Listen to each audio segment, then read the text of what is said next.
Okay, we're on. One of the things, and you can't avoid it, especially when you're talking mechanics and things like that. And before I start introducing some of the other things we're going to look at in chapter 3, um, uh, uh, you need to know the basics of what we call kinematics. All right, and we've got our basic kinematic equations. All right, and I try to avoid these because this is where my my what we call algebra based physics students in kind of an upper level physics class for the sciencey type measures, the biology and the chemistry type measures.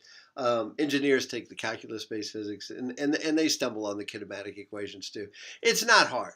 I'm just going to tell you, you can do this, and it's not hard. And I'll show you a video from the sports NFS sports thing. It covers the kinematic equations. You've already kind of started. You've got a good idea because you figured out already that the acceleration is the final velocity minus the initial velocity. This is going to be a series of several.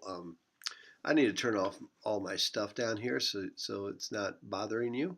Um, uh, Trying to get this thing to quit drives me nuts. But anyway, the change in velocity or the change in time. So there'll be. I'll do a couple of these videos and velocity final. So what's the accelerate? Let's say I have an object that's going starts v naught is 10 meters per second, and its final velocity is 20 meters per second, and it was speeding up. All right, and so therefore it was speeding up, and the time it took to do that was 2 seconds. Okay, well, what is acceleration? Well, that's not hard. That's not hard. So we'll go 20 minus 10 over the change in time, which is 2 seconds, over 2, and we get 10 over 2, which is 5 meters per second squared. And that's positive because it's speeding up.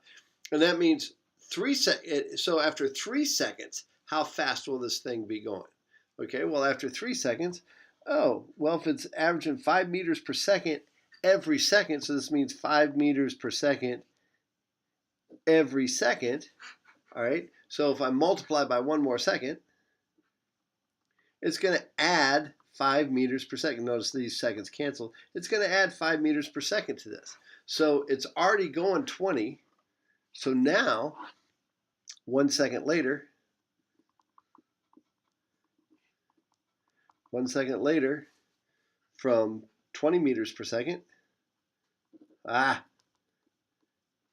20 meters per second, it's going 25 meters per second because it'd be so because now v naught becomes 20 meters per second because this is 1 second later, and v final will equal 25 meters per second. How did he do that so fast? Because I know it's going to add 5 meters per second every second because that's its acceleration. So we wind up with this. V final is equal to the initial velocity of the situation at exactly that time plus the acceleration, which we determined was 5, times the time, which was 1.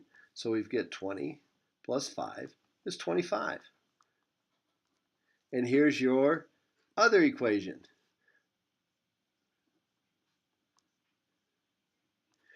On any quiz or any homework assignment, I will tell you what equation you should be using. Okay? All right, so going to take a picture of that.